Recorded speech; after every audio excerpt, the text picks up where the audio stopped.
Continuamos en Es la Mañana de Guadalajara, aquí en Es Radio, y continuamos hablando de la actualidad. Tractorada el jueves día 8 de enero para empezar el año a golpe de reivindicación. Ya se ha tratado aquí, ya se ha hablado, pero desde un punto de vista del sector primario, más informativo, vamos a ver desde el punto de vista de la opinión del ciudadano. Y aquí el ciudadano que opina es en esta casa. El ciudadano cuya opinión nos gusta escuchar en esta casa es Antonio de Miguel, como saben, a quien ya tenemos al otro lado del Zoom y a quien ya damos de nuevo la bienvenida a Es Radio Guadalajara. Muy buenos días, Antonio de Miguel. Gracias por acercarse de nuevo a Es Radio Guadalajara. Pues buenos días y feliz año a todos los guadalajareños, Luis. Hay aspectos que a lo mejor pensamos que nos pilla muy lejos por estar, no sé, en el Congreso de los Diputados, por estar en Bruselas, por estar donde se esté, por estar en nuestra comunidad autónoma, pero que como españoles nos afecta. Aquí somos españoles en Guadalajara, y lo que en un momento dado se decida en Bruselas sobre la política agraria, por supuesto, nos afecta, sobre todo en una provincia en la que el sector primario tiene tantísima importancia. Es por eso por lo que no nos debe ser ajeno, no nos debe pillar lejos ni el problema que hay, ni cómo se protesta contra ese problema por la tractorada del día 8. Usted nos ha hecho llegar a los medios de comunicación un artículo de opinión. ¿Qué es lo que viene a contar sobre todo esto? Pues sobre todo vengo a contar, José Luis, que el campo y el mundo rural llevan mucho tiempo harto de estas decisiones que se están adoptando en la Unión Europea, en ese nivel de concreción política a nivel europeo, que poco a poco han ido erosionando la rentabilidad de este sector primario en favor de intereses comerciales y geopolíticos, ideológicos y muy políticos. Desde hace mucho tiempo sobran los motivos para salir a la calle. Ayer salieron de nuevo los agricultores y los ganaderos en Guadalajara y en muchas partes de España, porque están poniendo en jaque la viabilidad de sus negocios, de sus explotaciones agrarias en el campo y en el mundo rural. Y la gota que ha colmado el vaso, José Luis, ha sido la inminente firma. Hoy empieza ese proceso de firma del acuerdo de la Unión Europea con Mercosur. Y es que estas reivindicaciones que llevan los agricultores y los ganaderos y los pescadores de España llevan mucho tiempo, porque están cansados de esa malvada Agenda 2030, José Luis, por la burocracia de la política agraria común, de esa PAC que está cargada de burocracia y de intereses perversos. Están cansados del dichoso Pacto Verde Europeo, José Luis. Están cansados de la inminente estrategia de la granja a la mesa y todos esos tratados, José Luis, que hay de libre comercio con terceros países que son muy dañinos para los agricultores y que países como Marruecos, como Egipto, como Sudáfrica, como Ucrania, pues nos están impidiendo que seamos la huerta de Europa y la despensa del cereal.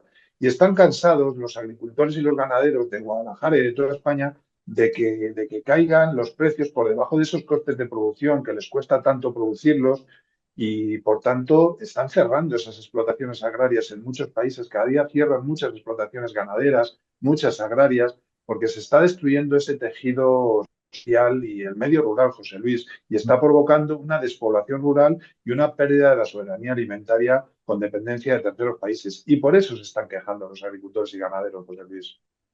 Claro, el que un país como España o un continente como Europa dependa de una mano que le dé de comer, que no esté ni en España ni en Europa, supone que si el día que esa mano suba el precio de la comida o deje de verla o deje de proveerla, vamos, estamos vendidos. Pues sí, así es. Yo siempre he dicho que, fíjate, ayer en las pancartas que había en Guadalajara, es muy curioso, había en esos eslogan de esas pancartas, había una que decía: si el campo no produce, la ciudad no come. Y sin agricultura y ganadería, tu mesa está vacía.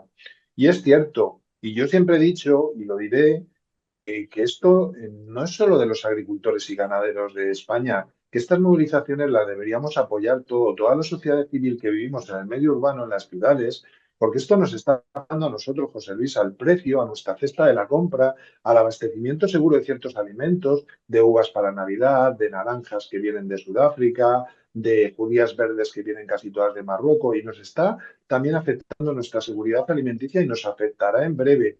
Todos deberíamos salir a la calle, José Luis, y apretar las tuercas a estos responsables políticos, a estas administraciones, a estas grandes corporaciones, a estos sindicatos que están siendo cómplices de sus decisiones, con sus decisiones están siendo cómplices, pero sobre todo con sus silencios de la muerte lenta del campo, José Luis, y debemos presionarles para rechazar lo que hoy se empieza a votar, que es ese acuerdo de la Unión Europea con Mercosur, porque va a permitir la entrada de productos más baratos producidos sin cumplir estas normas europeas tan exigentes y se va a vender por debajo del coste de producción, provocando desde la a mí me parece un incumplimiento efectivo de la ley de la cadena alimenticia y es el momento de alzar la voz y de revertir esta situación, porque si no lo hacemos hoy será demasiado tarde y va a ocurrir en Europa, va a ocurrir, empezar hoy, José Luis, todo esto. Ujú.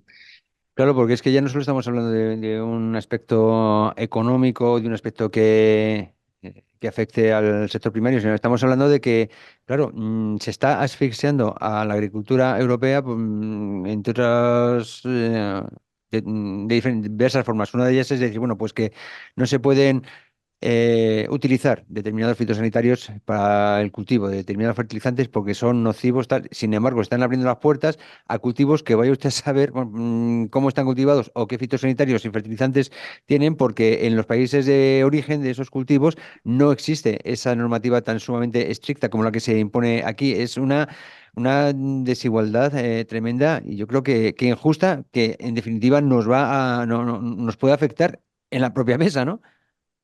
Efectivamente, son las denominadas cláusulas espejo y esto lo que va a provocar, José Luis, es una competencia desleal estructural en el producto europeo que no se va a poder asumir y o se frena todo esto o la amenaza seria al sector primario español y a nuestra seguridad alimenticia y a nuestra salud va a ser muy grave. Y hoy empieza todo este proceso, José Luis, los 27 votan este acuerdo con Mercosur y este acuerdo de Mercosur yo creo que va a ser muy dañino, porque por lo que estoy comentando, y parece inevitable la firma del acuerdo, y salía que España apoya firmemente, lo lleva haciendo por conveniencia económica, ideológica y estrategia del gobierno de Sánchez. Italia parece que va a votar que sí, ayer mismo la propuesta final ha incorporado ciertas reclamaciones que hacía Italia del sector agrícola, entonces eso le va a hacer votar que sí. Era fundamental el voto de Italia que fuera negativo, pero parece ser que va a ser afirmativo. Francia votará en contra de este acuerdo con Mercosur. Yo creo que las protestas de los agricultores son muy potentes en Francia y van a hacer que Francia vote en contra y el texto va a salir a José Luis con la mayoría cualificada porque al no salir al menos dos de los países grandes, que ellos denominan grandes, que tendrían que votar en contra, todo hace pensar que no se va a descarrilar el acuerdo y que va a salir adelante. Hungría va a votar en contra, también Polonia, Países Bajos, Austria, y los eurodiputados van a tener una gran responsabilidad porque la decisión que se va a tomar va a ser muy grande, ¿sabes? Claro, es aquí cuando de nuevo uno se plantea, en la pregunta que se hace mucha gente, dice, bueno, estoy seguro de que evidentemente el sector primario en nuestro país está en contra de esta firma del acuerdo Mercosur, como lo estarán el sector primario de Francia, de Italia, de todo el entorno de la Europa mediterránea, seguramente del norte de Europa también. Sin embargo, los dirigentes van a votar a favor. Entonces, ¿para qué sirve la política, los políticos, los dirigentes? Porque evidentemente al pueblo no lo están representando. Efectivamente, como siempre digo, siguen sus intereses y sus conveniencias espurias, sus intereses ideológicos, sus intereses partidistas, sus intereses de estrategias, y esto es lo que están reivindicando, y ayer reivindicó la Asociación de Defensa del Campo de Guadalajara y UNASPI, la Unión Nacional de Asociaciones del Sector Primario, y esto es lo que ayer denunciaban con sus protestas, que desde mi punto de vista yo creo que faltó cohesión de la Unión. Yo creo que es el gran problema. Yo lo llevo denunciando desde hace tiempo, que en todo el sector primario siempre va muy desunido y dependiendo de la organización convocante, sea una u otra, así asisten más o menos gente. Unión de Uniones, por su parte, anuncia una para el 11 de febrero. Asaja, COAG y UPA han anunciado otras próximas acciones. Cada uno va por su lado. Uno hace la gorra por su cuenta para justificar principalmente, José Luis, su existencia, su trabajo, su fuerza y su masa muscular social. Y de esa desunión se están aprovechando nuestros responsables políticos, las administraciones, las grandes corporaciones, los diferentes partidos políticos y las organizaciones profesionales agrarias. Y, por supuesto, los lobbies contrarios al mundo rural y al campo. Y de esa desunión se aprovechan. Deberían ir todos a una si quieren conseguir cambios. Mira Francia cómo lo ha conseguido al final y Mm. parece ser que va a votar en contra de este tratado con Mercosur. Ujú. Claro, siempre se pone el ejemplo de logros sociales Francia y siendo vecinos no sé por qué no les vamos un poquito más a la rueda en ese sentido. En fin, bueno, ya han visto, ya han vuelto a comprobar por qué llamamos al ciudadano de Miguel para que opine sobre la actualidad, porque está sobradamente argumentada su opinión en fin, en base pues a un estudio muy profundo. Y siempre es bueno escuchar pues la voz de la ciudadanía. Y es por eso por lo que no voy a dejar pasar esta oportunidad para preguntarle sobre el otro gran tema de estas casi dos últimas semanas, que es lo que está ocurriendo en Venezuela. No sé usted cómo lo ve esta intervención de Estados Unidos, bueno, unos llaman extracción, otros llaman secuestro de Maduro. ¿Qué opina Antonio de Miguel de todo esto? Pues yo lo que opino principalmente es que está habiendo un cambio enorme. Estamos viviendo ante un nuevo paradigma de esas relaciones internacionales y sobre todo de un nuevo orden mundial. Estamos viviendo un momento que con la debida perspectiva histórica, cuando seamos conscientes, estamos viviendo un nuevo orden mundial que está llegando a nosotros. Yo creo que ahora lo que se pone en valor con Trump es la fuerza armamentística. Él pone esa masa muscular y esa fuerza muscular de su armamento y estamos ante nuevas estrategias mundiales que está todo por ver. A ver qué ocurre en Venezuela, a ver quién se pone en el poder, a ver si realmente hay solo intereses económicos de los minerales que hay allí, del petróleo que hay allí, de los intereses que hay allí en cuanto a todo, en cuanto a toda esta estrategia geopolítica, pero principalmente yo tengo amigos venezolanos que están viviendo allí en Venezuela, me dicen que los sufridores son ellos y que no saben si realmente va a llegar la democracia, cuánto va a tardar y realmente si se va a solucionar los problemas de que tengan que pagar con el sueldo de un mes un pollo o con el sueldo de medio mes una docena de huevos. Y eso es lo que quieren solucionar y sobre todo que no vivan en esa represión. Y eso es lo que les interesa y están en un momento realmente que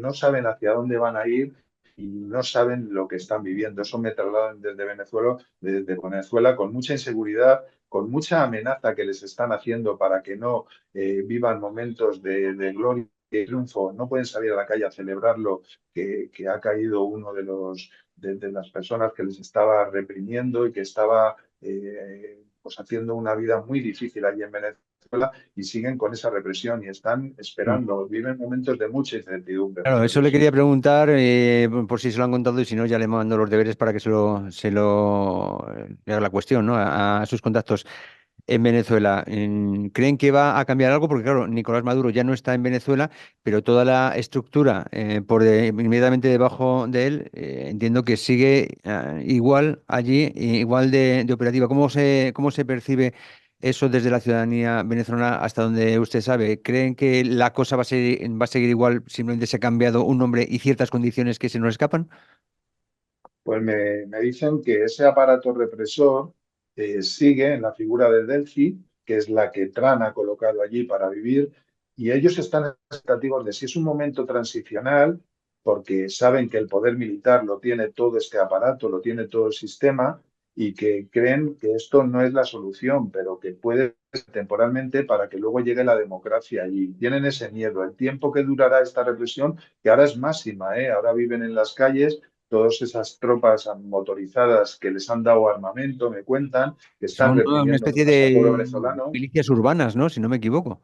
Sí, milicias urbanas, dependiendo del Ministerio del Interior, y que les ha dado más fortaleza, más armamento y están reprimiendo más cualquier connotación que haya de libertad o simplemente de celebración de que ha acabado esa represión o que parece que es el inicio de esa represión. Entonces viven momentos muy difíciles y sobre todo de no saber hacia dónde van a tender y hacia qué va a ocurrir. Y eso es lo que está viendo la población, que al final quien paga el pato, quien sufre las consecuencias, siempre es la sociedad civil.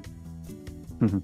Así es, en fin, bueno, estaremos muy pendientes, por supuesto, ya sabiendo que tenemos modo de extraer, en este caso, información de Venezuela de la mano de Antonio de Miguel, pues seguiremos preguntando, porque afortunadamente vivimos en un mundo que, por supuesto, si uno quiere, no tiene que quedarse con la opinión de este o de este otro, en función de que sea de tu partido o no, sino que directamente podemos preguntar a los venezolanos en tiempo real. Lo podemos hacer y que ellos nos digan realmente cómo lo están pasando.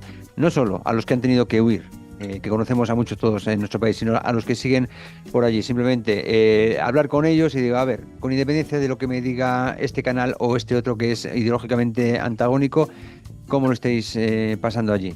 Y ya sacamos nuestras propias conclusiones, que es un poquito de lo que se trata. Muchas gracias, Antonio de Miguel, por haberse acercado de nuevo a darnos su opinión sobre estos aspectos que están tan de actualidad, y ya le voy a emplazar a que cuando le apetezca nos haga llegar otro artículo de opinión y volvamos a tener otra charlita aquí en Es Radio Guadalajara. Pues encantado que me deis voz, José Luis, y un abrazo muy grande a todos los guadalajareños y feliz día.